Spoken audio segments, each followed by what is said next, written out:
Okay, folks, test this. Welcome to another edition of our craft beer sampling. We're in beautiful downtown Elburn, Illinois. We're at Obscurity Brewing and Craft Meats. For those of you that are just joining us right now, please subscribe and click, and you'll never miss out on any of these events. We are uh, delving into the deep, dark secrets of craft beer, so you won't miss any of that nonsense. For those of you that are coming back, thank you for spending the afternoon with us again. And we are going to interview brewmaster Carson Souza. How do you say it? Souza? Souza. Carson Souza. And Craig Branstrom, who is the production and sales manager. And we'll get underway. So, welcome here, Carson. Welcome, Craig. Thank you for having us today. Tell us a little bit about Obscurity. Where did this name come from? Tell us about your facilities. Let's go in and see what's going on.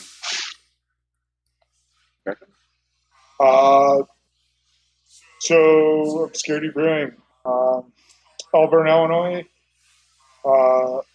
World-class barbecue, world-class beer, braggot, and mead. Came up with the concept about 3 years ago. Actually, the main ownership group came up with it. They knew they wanted to do something, and at the time they owned some restaurants, and I was a brewer, so we all kind of collaborated together and started it then, way back then. Now the evolution process to where we're at, it's been immense challenge, growth, all of it. And it's really been great for all of us to showcase our beers, our food, our passion, our love together. So I guess that's one part of it. Could you rephrase that question a little bit? So when did you guys open up your doors here? This is a beautiful facility. Okay, so yeah, we opened the doors here actually just around July 1st. All right. I think we were doing some soft friends and family about that time. Then I believe it was I think it was July 4th was our actual open date of business. All right. Tell me a little bit about your background. Are you like, how'd you learn how to brew? You a home brewer or? Oh yeah. So when I was in college, I started just messing around, small ship. And then when I graduated from college, I moved out here, and I've always been food and beverage guy my whole life. Still haven't left.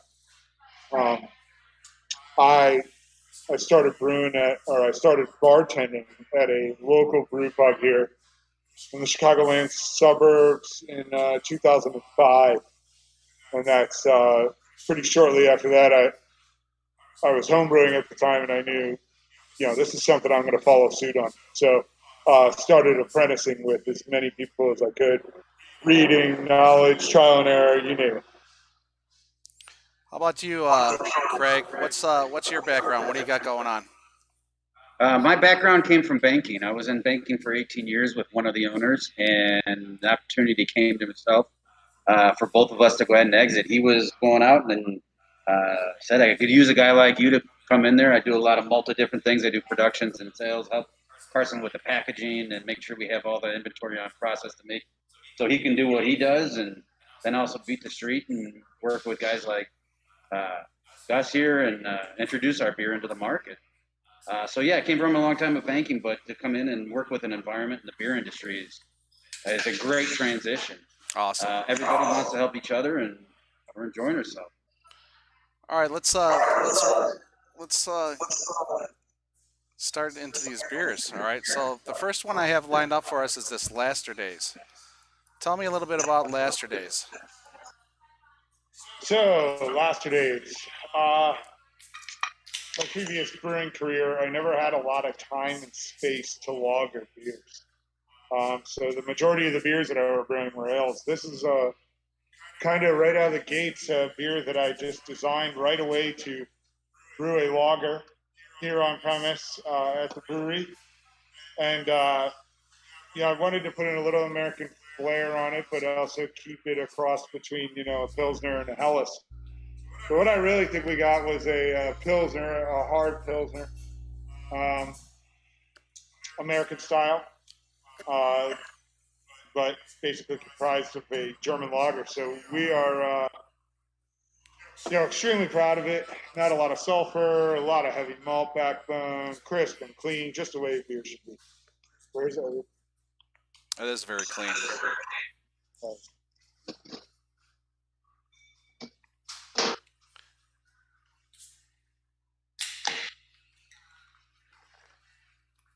So how long, for those people out there, how long does it take you from brew to canning for this?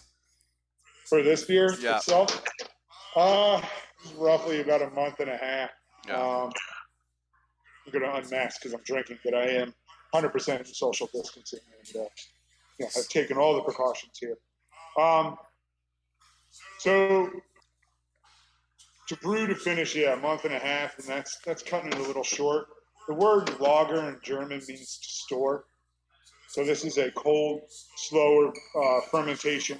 So I think we cranked it just about as fast as we could by the time said and done.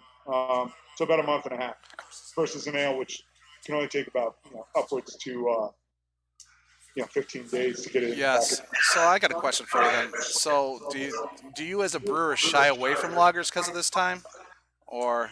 No, not at all. So it's all about based upon demand and production schedule. We have a pretty heavy demand right now and production schedule, but we said we were going to come right out the gates with a couple good lagers, which I think we, obviously have. But I would love to brew all lagers if I could, but just space permitting, you have to find a fine balance. And plus that to keep up with the demand, people drink beer like it's going out of style. So it would be definitely slower delegation to the market and deployment to the market if it were all lager. I got There are some breweries that do that really well in the Chicagoland area, so hats off to them. So I've looked all around for you guys. This one runs what? How much ABV? I got it listed on this streamer real quick. This one is. Let's see. There you go. 5.3% ABV. I've looked all over for your guys' IBUs. Can you tell me a little bit about that? So we don't put IBUs on the package. Something I kind of, if anyone wants to really know that, if there's a customer, feel free, Carson at drinkobscurity.com. I could fill you in on the IBUs. Some of these IPAs and things of that nature that we're doing, especially on the East Coast style, have no real isomerization. So we don't really know. I mean, we could send it off to a lab each beer to decipher what our IBUs are. But on a straight-up lager, I can tell you this is roughly around 32 IBUs. In stylistic guidelines of easily or just bittered hop beers, I'm usually trying to shoot from anywhere to 27 to 32 IBUs. If you get a West Coast IPA from me, 100% you're going to see, somewhere roughly around 88 to 100 IBUs. The scale tops out at about 100, so I think at this point we're essentially guesstimating even through pretty precise calculation. All right, so Craig, tell me about the name of this. What's the story behind the name? So Laster Days comes from one of our owners. Son would always go up to his grandpa and say, "Hey, Grandpa, Laster Day I did this, and Laster Day I did that." He could tell him the story, and everybody get a giggle out of it. But it came out to be, we need to make a beer name out of that. So they handed the can over to Odin, and Odin went out and wrote the label that you see on the can right now. Awesome. And then his Uncle Dane is the one that took the artwork and we put it together, and it's all spun together. So out of your portfolio, does this do very well with you guys? This lager? Oh, it does great. It's coming from a nice, clean drinking beer that people are want that everyday drinking beer. Really kind of flock to it. I got a question for Carson. Okay, so I've looked all over too, and I've seen this listed as an American lager. What's the difference between an American lager and, so to say, any other lager out there? Essentially what's going to really pinpoint the classification of the beer is the water table and the yeast. So on an American lager, you obviously have made a certain water profile out of your hot liquor water, which is part of the brewing process. And then, the yeast and malt and all your ingredients. So this lager being kind of essentially an American-German hybrid. I use a German lager yeast. It's very versatile lager yeast. And then I use mostly North American malt and North American hops. So, that's why we didn't call it a German lager or a Pilsner. We just call it a lager. I think it would fall under categories, in adjudication under many different categories. But to really just briefly answer your question, just precisely is, the yeast and the water too. Okay. So speaking of water, where do you guys source your water from? Do you guys condition it, or? Yeah, so it's a long process of people know about water and don't know about water. The water that we have in this local demographic, this table, is extremely hard. So we take this water and basically filter it through a carbon filter, and then we also cook the calcium out of it. So we add whatever minerals we are doing per beer, but I feel a brewer that can brew a multitude of series of beers on extremely hard water, filtered water that is, has a way better chance of making it than most people. If you can brew those beers that well on that water, what will you do when you change the water profile? But for myself here, we run through a carbon filter for anyone who knows about water, and we build pH based upon each individual beer, and we also cook the calcium out. So a lot of different things that we do here.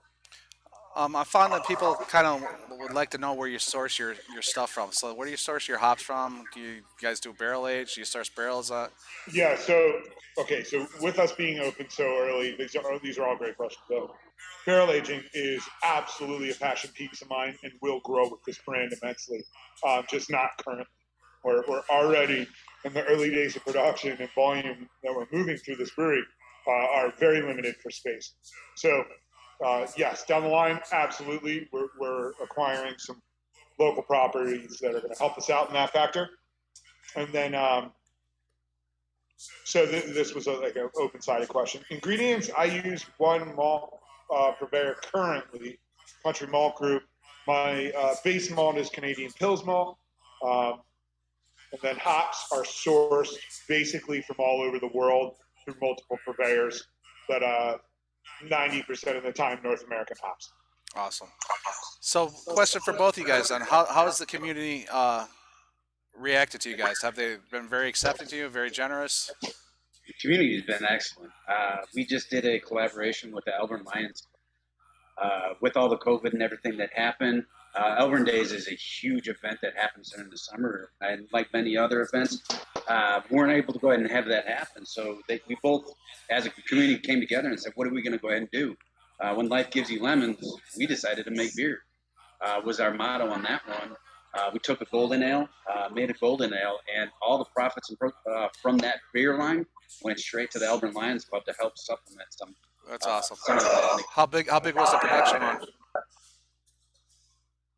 Production, I think we ran around 16 barrels, virtually all in package. So it was a pretty significant amount for this local town to embrace, and they jumped right on it accordingly and sold out all of it. Yeah, we did it fast to the point of we want to go ahead and sell it, make sure we go sell through it. We were teeter-tottering, and we were, had it given us another, probably 15 to 30 days of planning, we probably could have turned that more into a 30 barrel. But with this and being the new year, it went off without a hitch. It was a great success. So I think next year we want to go ahead and do that again. We are also looking, by that one, we're also looking at doing another charitable beer here coming up in the next, 30 days. But that's still in the planning phase. But with reaching out to community, not just in town here, but throughout the Fox Valley, and having a lot of visitors. We're on the last stop of the metro station.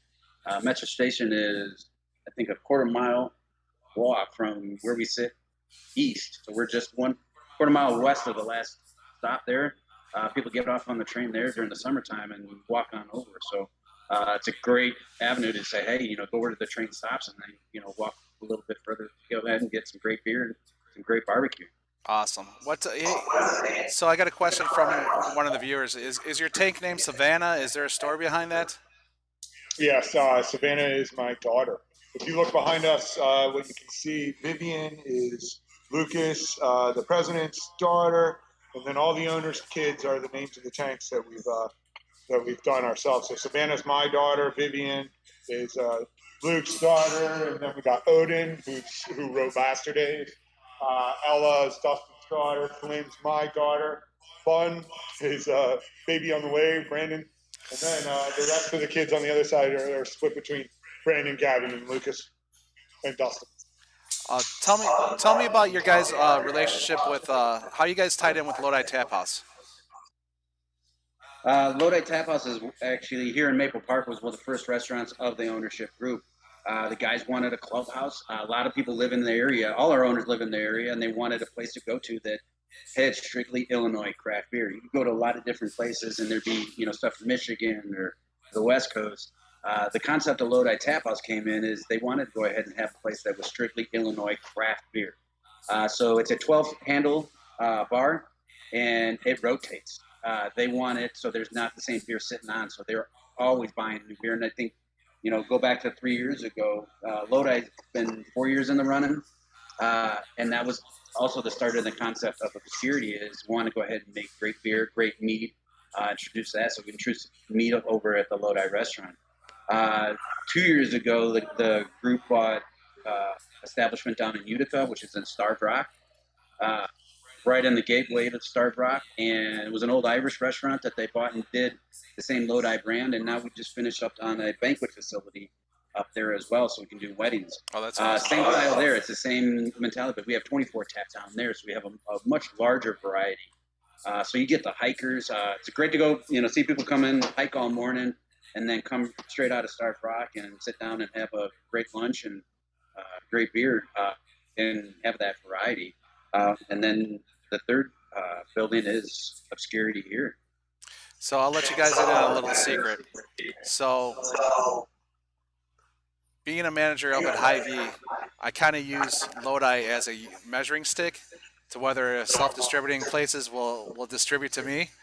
So if they're willing to come out to Lodi, they'll take that extra 10 minutes out to drop off to Hy-Vee. So that's I've been very helped by you guys. Awesome. Yeah. So let's see what else we got going on. Tell me about the can art. Who does your can art? So the can art comes from Dane Melee. Dane is one of the owners. He's actually the uncle to Odin, who did Last Days. As all the 5 owners that we do have, they have their day jobs, but art is one of Dane's passions. We went through this. We used a lot of different art from other vendors. If you come into our building and see pictures of the building, we have a wonderful painting or urban art done by Caesar. Caesar Perez from the south side of Chicago. Caesar did a lot of buildings in Miami. He's done a lot of artwork in Chicago. So he helped and worked with Dane and did a lot of different art. We've gone through some different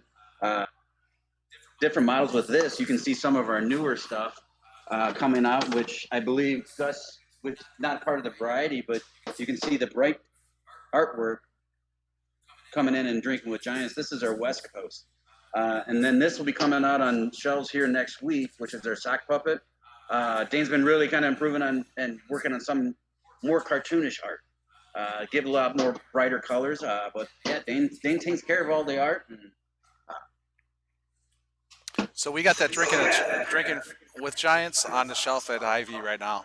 And it's selling pretty good. It's selling pretty good. I haven't tasted it yet, but I will get a sip out of you guys yet. All right. So let's get this moving on, and we'll start with the next one, which is This Old Cowboy, which is a Kolsch. All right. Let me.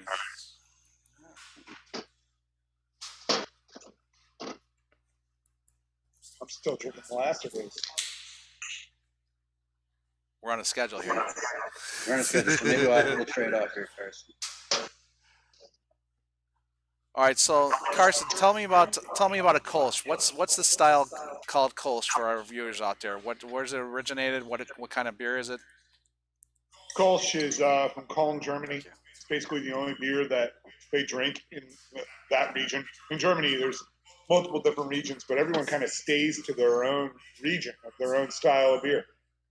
So Cologne, Germany, it's deceiving. It's considered a ale.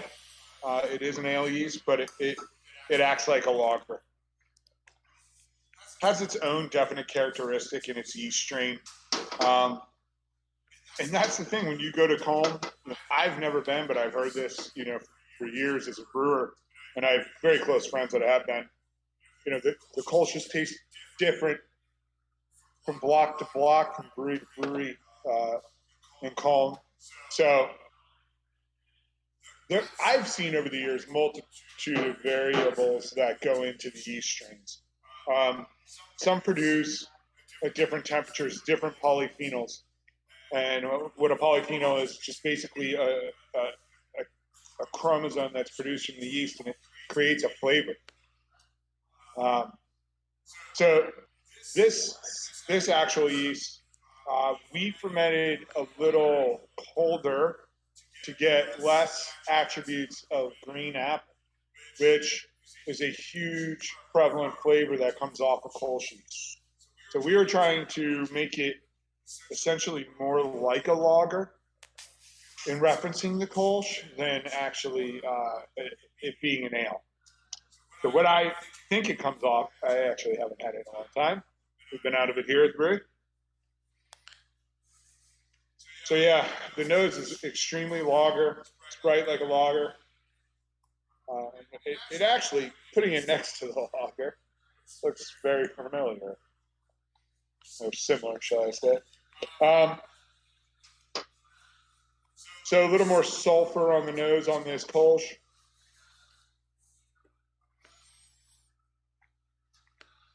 So I'll tell you one thing, like on my perspective as a retailer, Kolsch's don't sell, but for some reason yours guys is flying off the shelf.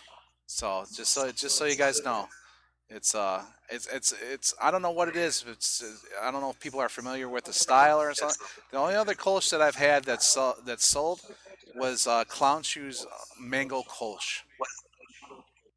That was the only other one, but your guys is selling pretty good over IS. Well, I'm glad to hear that. It's not a beer that's out in the market right now that you see, though, a lot. You don't see a lot of Kolsch currently. I don't see it. So that was another reason why we could produce something like a lager, but get it out in faster time, obviously. Now, when I just went from our, essentially American Pilsner to this German Kolsch, it's totally different. It's oranges and apples. I mean, you can really taste the ale points to this beer. A ton of fruit coming off of it. It's not even green apple. It's just like a vibrant fruit with a little bit of sulfur. It's just really good. So I'm glad, and thank you for everyone who's purchased it. Not a lot of people like Kolsch's, but we really enjoy them here, and we want you guys to drink what we like to drink. It's kind of why we're doing it. So from start to finish, what's the length on this one? This one went a little bit longer. This went just like 3/4 of a month. All right. Let's see what else. Collaborations. You guys planning any collaborations in the future? Are you guys doing any? Have done any yet, or? So we are crazy in collaborations right now. We just did one with a local brewery called The Forge. We just did one with a local brewery called Solemn Oath. We did one not too long ago, a few months ago, with my buddy who owns 2 great beer bars in Chicago, Patty Longs and Kaiser Tiger. Hi, Pat, if you listen to this. We brewed a Mexican lager on that. Solemn Oath, we brewed a Midwest Hazy. The Forge, we brewed a traditional porter that we might manipulate in some way. And we have a bunch of collaborations coming up. I'm not going to announce them yet. Just keep posted to our website, guys, and to the the Facebook and Instagram. You will see some really cool stuff coming up over the next few months, especially with COVID. We're going to bond together as brewers and really try to get you guys the beer that you want at your house. You can enjoy it with us, virtually like this type of thing. But yeah, we have a lot of collaborations coming up that I'm really excited about. Fortunately, you got to stay tuned. All right, all right, you can't name yourself, but when you're out and about, who do you drink? Well, that depends where I'm at. Who would you seek out? Who would I seek out? Well, for instance, I hadn't seen a friend who's a world-class beer in Illinois, world-class brewer in Illinois, one of the oldest brewers in Illinois. I hadn't seen him in a long time, so me and my girlfriend went and saw his new brewery, Open Outcry, and that's Will Turner on the south side. So Will Turner used to brew for Revolution, and before that, Goose Island and Seabright. I've known him for quite some years. He was on the board of the Illinois Craft Brewers Guild. But there's a lot of great brewers out there right now. Crystal Lake Brewing. Pollyanna just won some awards. Penrose, Tom Corder, that guy killing beers. The boys at Noon Whistle. There's just so many great brewers out there right now. I'm a big fan of the Half Acre Boys just because I've known those guys for years. It's hard. There's so much beer out there right now. There's a bunch of great beer, a bunch of crappy beer too. So in my eyes, I'm not trying to downgrade anyone, but if I'm seeking out beers, it's probably where I know that as a brewer that the breweries are spotless and the beers are clean and well comprised, and there's it's a thought out process, not just hey, let me dump everything in this beer. What's your favorite style to drink currently? Yes. Oh, I like light beer, anything that's bright and clean and crisp.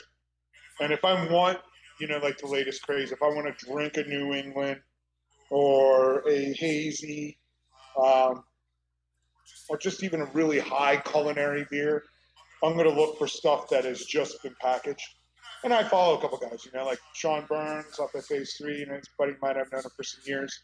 I'll follow some of his culinary stuff. And but if I just want to sit down and crash some beers, I want to drink crisp, clean lagers. All right.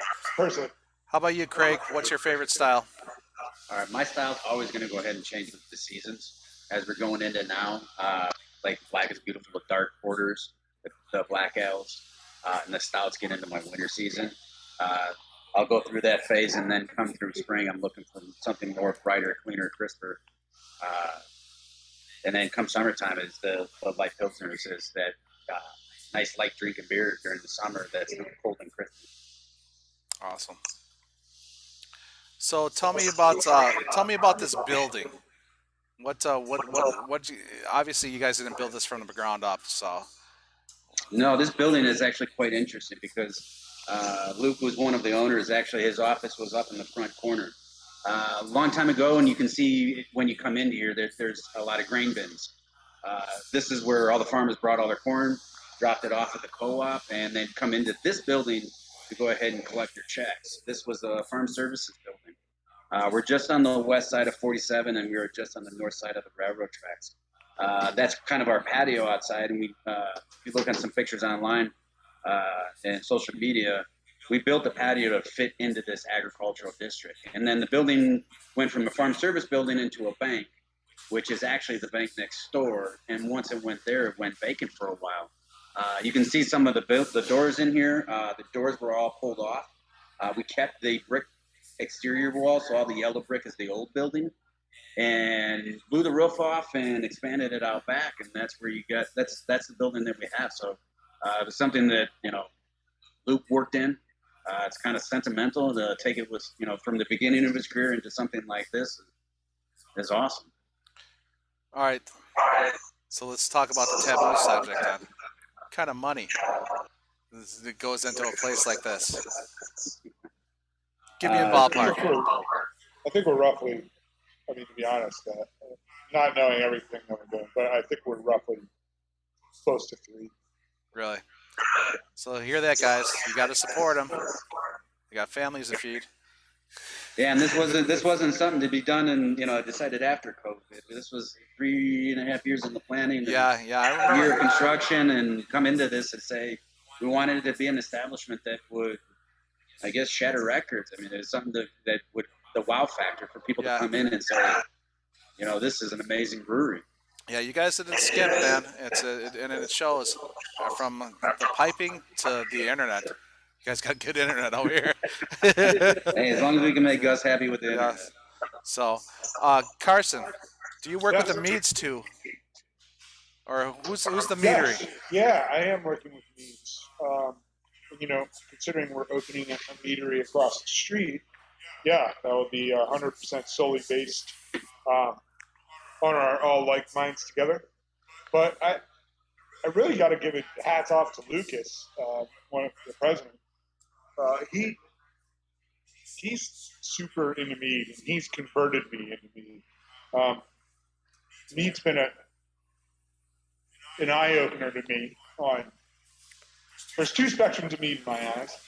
I'll argue with these guys all day with it too. But long story short, I think there's some really phenomenal mead out there, and I think there's some absolutely horrid mead. So finding a middle ground on that is difficult because it's not as much as everyone says. Oh, it's the original fermented, vehicle and booze.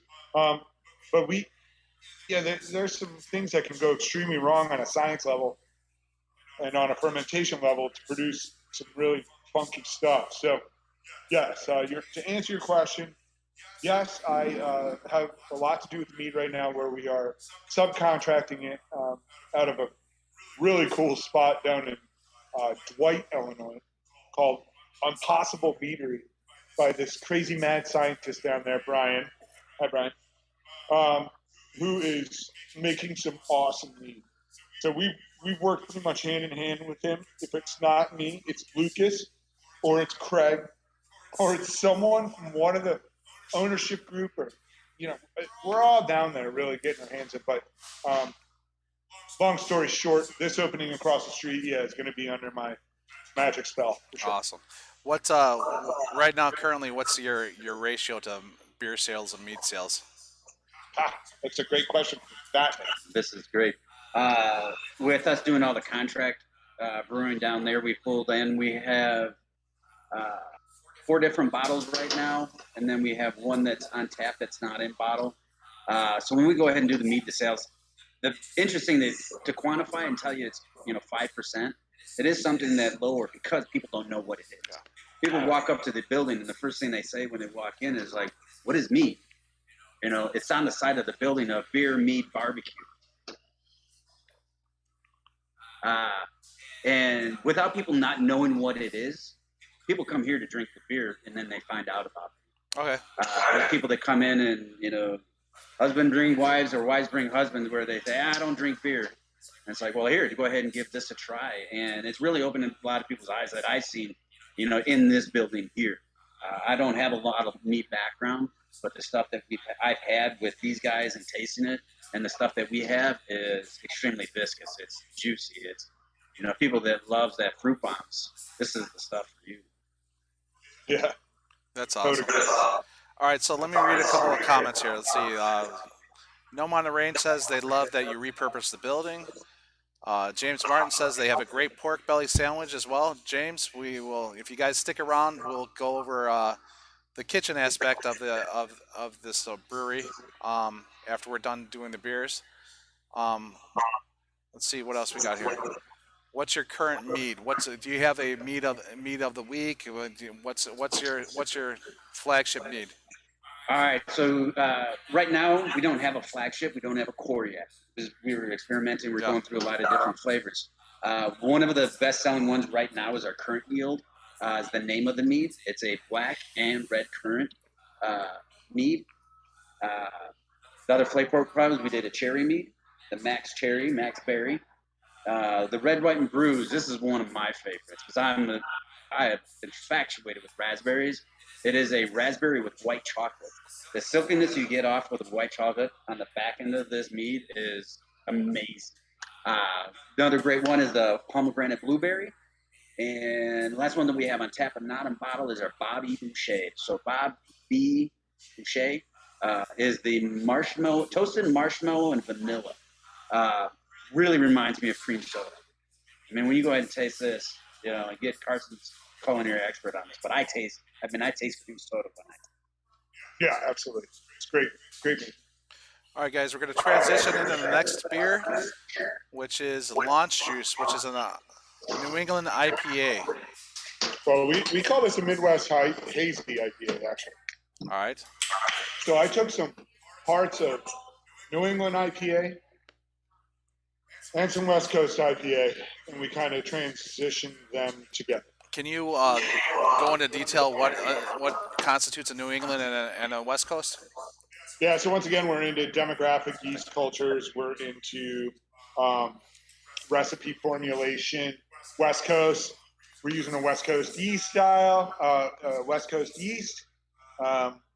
We are using a lot of West Coast hops, and we're using them in a factor that is shows a lot of bitterness and juice. Classic. East Coast style uses East Coast yeast, a lot of West Coast hops still, but they try to make no bitterness in the beer. So, us being in the middle, I wanted to have something that showcased hops immensely, shows a little haze, but also shows some attributes of West Coast as well. I think we've done a good task on that. Story behind the name. Well, we opened. We wanted to create a series. This is the first of a series. We call it Launch Juice. It's going to be, I don't know how many we're going to put actually into the series, but we launched the brewery. We launched the juice. We wanted to make beers that we like, of course, but we also want to follow trends. Because that's what really you guys as the beer drinker are searching for right now. It's not necessarily the next best or great thing, but I think if someone has a stylistically well-comprised beer, you guys that support us, you know, we're sharing it with you. We're saying, hey, look, you know, we could do this for you. I think that's really the premise behind Launch Juice. Some of the ownership group really enjoy, you know, these style of beers, and they kind of push my buttons to see if I could do it. I think it sells itself pretty much. Awesome. I think personally, as a brewer, I'm extremely proud of it. I'm extremely happy with the way it turned out, what it looks like in can. I can just smell it. I haven't even drank it yet, and I can completely smell it. I think that's awesome. So, look it up, beautiful. Launch Juice has been our number one selling beer. I mean, it flew off the shelf. Like I said, right now, Gus has got it on the shelf, and we got a couple other on-premise liquor stores that are carrying it right now. But we ran out of this at the brewery in cans. Yeah. So we still have it on tap, but the package we're trying to figure out. We're brewing that. If not this week, the next week to catch up to you guys. Sorry, we're all sold out. We'll bring you more. That's the game plan. It's on the docket. We're putting it back in. Start to I finish. gotta say, I mean, do you agree? This smells like a dispensary. Yeah, it smells like a dispensary and it has a melon taste to it. Yeah, melon with weed. There's no weed in it, but it smells like it. So, what's your stance on the COVID restrictions, and are you guys staying open or no? What do you guys got going on with that? COVID restrictions put into place starting Friday. We are doing outdoor patio and to go. We do have a larger outdoor patio that was newly constructed at the end of September and was just finished for our October celebration, our Oktoberfest celebration. So we have that. We do have an outdoor bar and heaters out there. So if it's 50 degrees, the weather and everybody comes out. Today's 38 degrees and windy coming out of the north, so I think it's a little scarce right now. We are working on some canopies and wind blockers. So come through the winter, we will be open, regardless if it's 20 degrees outside. We are working on our outdoor venue space that we can go ahead and do that. Your outdoor venue space is incredible. Since you opened up, it's phenomenal. It's huge. So Yeah, the ownership group has really stepped it up, and especially in these weird times, to make sure that this is a success. And then in order to do that, they have ponied up and invested a lot more than I think was originally planned because of COVID, and make sure that we can ride out the storm. all right, I got a question in chat. So if something is on tap but not in bottle, how do we get it? Do you guys fill growlers, crawlers? We do. We have 64-ounce bottle growlers. We have a 16-ounce crawler can right now, and we just ordered a 32-ounce crawler can. I think going through this first couple of months, we realized that a lot of people come in and, to get a larger quantity are searching for that 32-ounce crawler. So that machine should be here, but we do have all our package to go right now. We have the Black is Beautiful. We have the Last Year Days. The Kolsch and the Launch Juice were sold out. You do have the Drinking with Giants right now on Hy-Vee shelves. Sock Puppet, which is our New England IPA. This thing is, if you want to describe Did the New you try it yet? Yeah, it's phenomenal. Oh, Yeah, how'd you like it? Gus has got to try a couple other ones. And then this one is our Munchie that we did with Kaiser Tiger and Patty Long. Have you tried that yet, the Mexican lager? Not yet. Okay, we'll have to get to that before you. All right. This is the Imperial Mexican Lager and is delicious. It goes into his lager category, but it's clean, crisp, and just full of flavor. But yeah, these are the ones that are packaged right now. But anything on tap, you can go onto our website and see what we have on tap, and stop in, and we go ahead and do crawlers to go. Awesome. That support will help us get through this. All right, so yeah, actually, guys, support your local breweries. They're kind of under the gun right now, but I know you guys watching this will, so because you love beer. But let's see, James Martin. I'm assuming my wife told me to ask you guys: do you have a holiday-themed beer coming for the season? Do you have a seasonal beer coming up, or what do you guys got going on for the holidays? Put it out there. We have a secret coming out. We have a secret. No one was supposed to know about that. How do you know about that, guys? We do have a secret pulled up our sleeves, and it is in packaging right as we speak. Might as well spill the beans now. Might as well spill the beans. If you want to go ahead and discuss the style of beer and some of the flavor profiles, I can go ahead. All right, I'll give it to you in a brief synopsis. Ready? Here we go. This is exclusive, guys. Tell Pay him to attention. keep the corridor closed so you guys don't know. We're doing a mixed 4-pack Winter Wonderland beer release. It's a Belgian red that's been cut into multitude of variants. One being coffee, one maple and sweet potato, yam. We have a cranberry cinnamon and a peppermint chocolate. We are doing some really cool branding stuff, and it's going to be awesome to come out and go into a 4-pack. It's going to go into 4-pack, and what you have is the Island of Misfit Beers. This is Mr. Yukon Cornelius. This is our sweet potato maple that is coming out. It is delicious. Just that sweet potato taste that comes through in combination with the vanilla, the maple. Here's Rudolph. Right, Rudolph is our cranberry cinnamon. The cranberry gives it that Belgian, that tartness. And the cinnamon is very subtle at the end. The cinnamon did not overpower that. And I think when we went through this and that cinnamon beer was a concern, I don't want it to be, breathing it up your nose. And I think Carson did an excellent job allocating the right amount of cinnamon to go ahead and kind of, highlight that cranberry. So the other 2 cans are being packaged here in the next 2 days and being picked up in distro.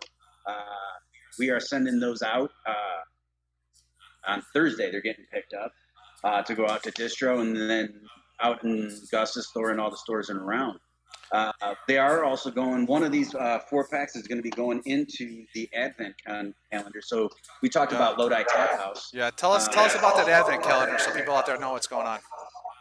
If you go to Facebook on Lodi Tap House, whether it's the Utica location or the Maple Park location, our manager and management team from the Lodi group put together a collaboration with all the Illinois crafted beers. Again, go back to Lodi. Lodi is Illinois craft beers. What we wanted to do with that is take all our Pollyannas and the Riverlands, and we work with all those Sohops in there.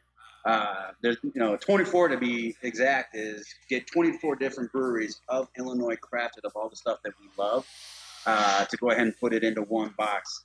You can go through Lodi Tap House and go ahead and buy those. There are pickup locations for those with the breweries. So I think we're working with Pollyanna. Pollyanna put their beer in there. We're sending cases back to Pollyanna so they can go ahead and sell it out of there. So that's like a philanthropy. So you guys are donating some of that money to Toys for Tots. Toys for Tots. And what Yep. do these run at approximately? I think like $80. Yeah, I think it was like Oh, the $89. admin? I don't know. The admin, I think I want to say it was like $89. Okay. Yeah, but it's a case of good. beer, but all the proceeds go to. Yeah. Yeah, it's worth it. You have, Yeah. yeah. The group that we've, that's been included in all those beers, all phenomenal brewers. So definitely check it out. Yeah, it goes for a good cause, guys. Look into it if you're interested. So, all right, guys. Let's see. Let's run into the next one. So we're looking at the Black is Beautiful. Let me get this transition in there. Black is beautiful. So tell me about this beer. Is this like a fundraiser or something like that? Yes, it is. It's a collaboration with Weathered Souls Brewery. Basically, in a partnership with any local charity that we combined with. I forget what was. Nicole might be able to explain a little bit more on what actual charity we went to, but basically to appreciate equality in a multitude of cultures. Obviously, right now, the world being so the United States being so segregated, basically just trying to relieve that and fight for a reality of equality amongst race and creed and religion, all of it. I think if you guys do some research, I don't want to put the words out there, but I feel very, very, very passionate about the cause behind this beer. Obviously, So- more love than war is what I'm going to say right now. So it was my understanding like this. Did you guys get to choose which who you wanted to donate this to, or is it all going? Yes, that's correct. Yeah. So our local charity is My Hood, My Block, My City. It's a local charity through the south side of Chicago.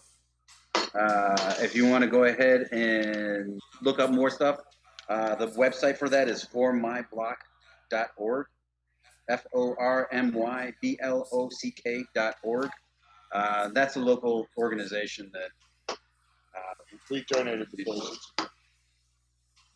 All right. So we, with Weathered Souls, gave us a stylistic guideline to brew this. And throughout me witnessing this collaboration, which is nationwide, it's an awesome thought.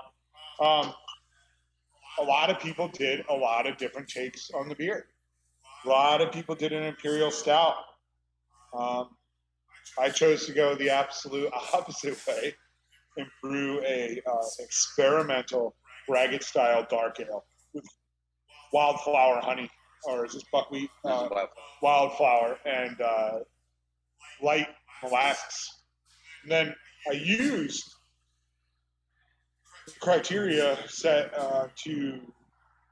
for the recipe composition. I followed that criteria to a certain extent. So everyone that kind of deviated from that just created this thing, not really following the recipe. And I really, really tried to stay 100% on the malt bill recipe. I don't think I deviated from it at all. Maybe a little bit change in the base malt. And I deviated from the hop profile due to the stylistic guidelines, or my stylistic guidelines that I applied to this beer. But I will personally say, I think it's one of the best beers we've brewed. Very complex. What inspires you? What inspired you for this beer? What inspires all my beer? Yeah, I mean, what when you pick out a formula or something like that, what do you use for inspiration? I mean, Uh, do you guys do like test batches here? if there's something that I haven't brewed, I do an immense amount of research on that style.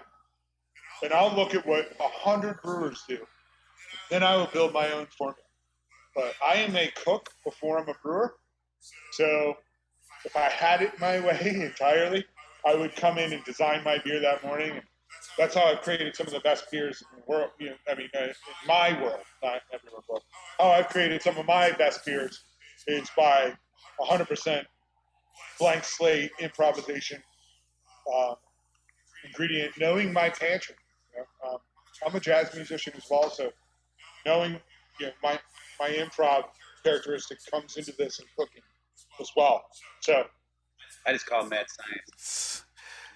These are mad scientists. Do you guys have a experimental like 5 gallon or 5 barrel? What I don't know what they. you do not. Yeah. I used to brew on a 7, Yeah. so I know how to make some experimental beers. But once you use these ingredients for X amount of time, kind of know evolution of ingredients, how to try what parameters they have and why, you're able to, I don't know, for me, I just see it in my mind. I don't even have to write it down, but I don't know how to correlate that to what every other brewer does. Yeah. What I got a question there, Clifford Johnson. What hop did you use in this beer? Did you? Bravo hops. All right. Also, I got another question in the chat. When can we expect to see the Island of Misfits in beers in stores? Probably within a week and a half, 2 weeks. All right. It's getting picked up on Thursday. I'm not familiar with that. What kind of beer is it? The Island of Misfits. Yeah. That's the mixed winter 4-pack. Oh, okay. All right. Yep. Yeah, that's.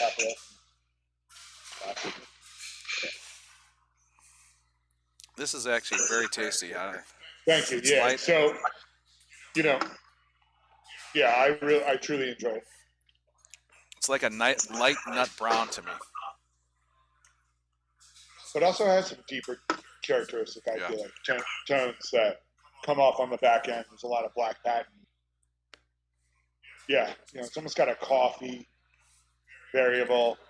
It hides the ABV well because this is almost sessionable to me. What is that? 6.8. 6.8. Yeah.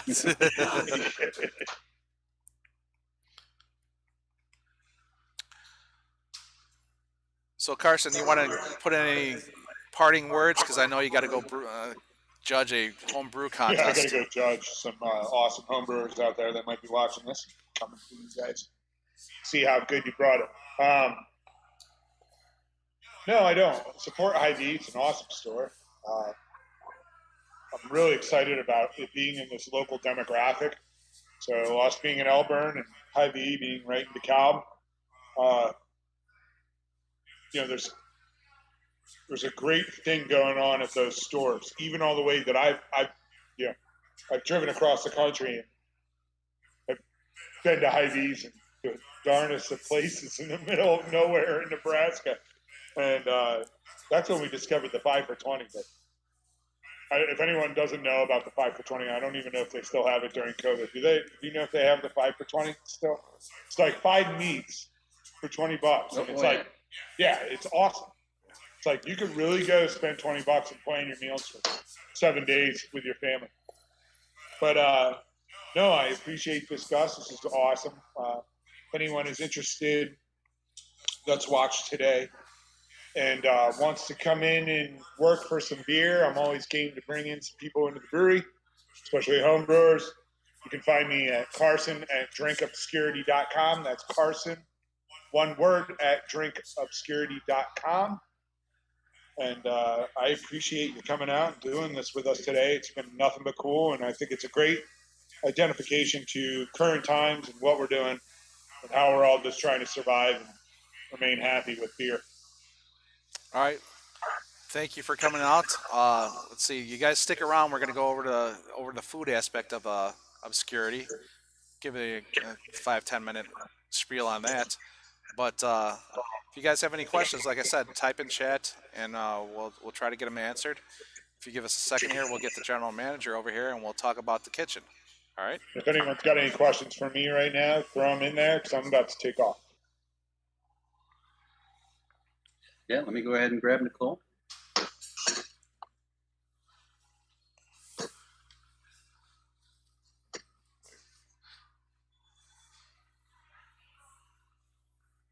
Okay, folks, we're going to talk about the kitchen.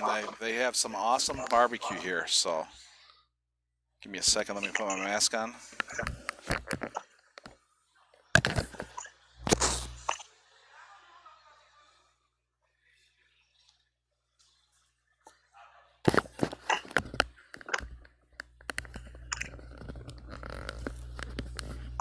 Thanks, guys.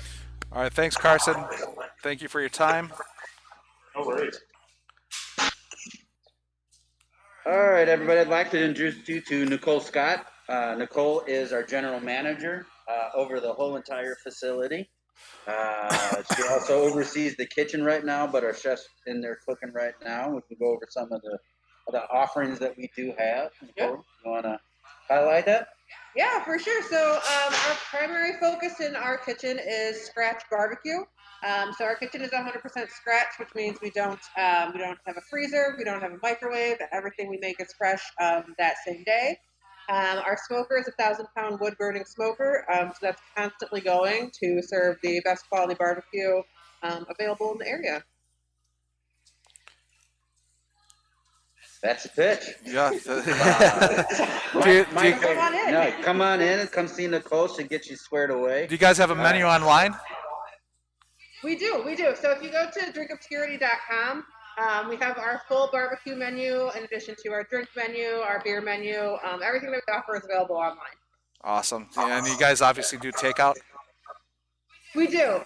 So carryout is huge. We do a lot of carryout. We're going to be rolling out a catering menu relatively soon, within the next couple of weeks. We're also doing some party packages for the holidays coming up. So there's a couple different options that we'll be rolling out relatively soon. All right, number one selling item. The brisket. The brisket? Yeah. Hands down. The brisket for barbecue, and then the sides are grits. So our chili cheese grits are probably our most popular side item. That's awesome. That's awesome. And let's see what else we want to talk about. I think that would be it. So you guys are open 7 days a week. What time do you guys start lunches and dinners? 11 a.m. is when we open, 7 days a week. So our hours are 11 to 10 p.m. Sunday through Thursday, and then Friday and Saturday are 11 to 11. All right. Do you guys have any specials going on during these times or anything like that, or? Not currently, but we do have some specials that we're planning on rolling out in the next couple weeks. Awesome. Everything is special on our menu. How long do you? I got a question in chat. How long do they smoke your pork? 8 hours, I believe. I can grab that answer for you, though. I'll have to ask the pitmaster for the pork specifically. And it all, roughly 8 hours based on temperature.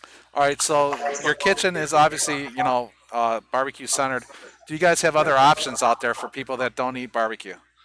Like any? Yeah, we do. We have a lot of different other vegetarian options. We do an aging grain salad, which is phenomenal. So we have a full menu. So our proteins are mostly the barbecue. We smoke a lot of our sides as well, but we do offer a full menu. So we have salads, we have sandwiches, we have a kids menu. Like I said, we have grits, we have yams, collard greens, we have fries. I mean, it's a full, extensive menu. All right, let's cut to the chase. Desserts. Desserts. So we have two different desserts. We have our Mile High pudding banana pie, and then we also have homemade apple fritters as well. And the apple fritters are fantastic. That's awesome. All right, well, thank you for your time, folks. We put the pitch out there. It sounds awesome. You guys, like I said, out there, if you're watching, stop in. These places are fighting to survive during this COVID outbreak, and it's nice to support local. thank you for showing up today.